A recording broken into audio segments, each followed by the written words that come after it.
А в сознании чеченцев, татар, других не инсталлировали ничего такого. Они только на себя полагаются. И, наверное, на Аллаха, понимаешь? Они не связывают себя с государством. Они воспринимают государство как некий грозовой фронт, который просто вот существует. Ну, иногда от него там солнце светит, а иногда град, понимаешь, там такое с воробьиное яйцо летит. Там, в прямом и переносном смысле, как на Чечню град летел. Понимаешь? Это явление природы.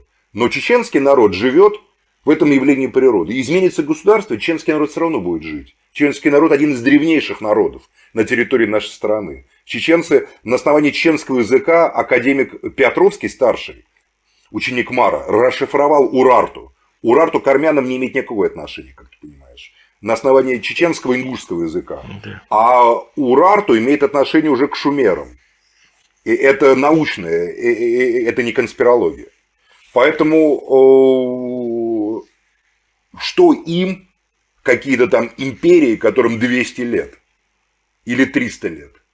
Поверь, во времена Ермолова или во времена Борятинского было гораздо круче, когда их истребляли и уничтожали, или во времена Шаманова. Поэтому было так. Или когда Сталин их взял, в Казахстан всех согнал. Сознание людей этих по-другому существует. Вы пытаетесь их описать с точки зрения русского интеллигента. Это абсолютно бессмысленные, бесперспективные действия. Надо понять, они воспринимают империю как фактор угрозы. И они себя воспринимают как проходящие сквозь время. Я тут смотрел какое-то видео, значит, Джохара начала 90-х годов.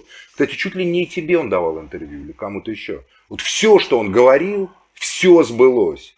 Он видел в корень, потому что это взгляд чеченца. Чеченец со стороны смотрит на все на это.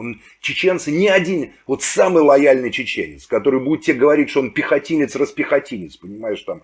Он все равно внутри себя будет со стороны смотреть на все это, понимаешь?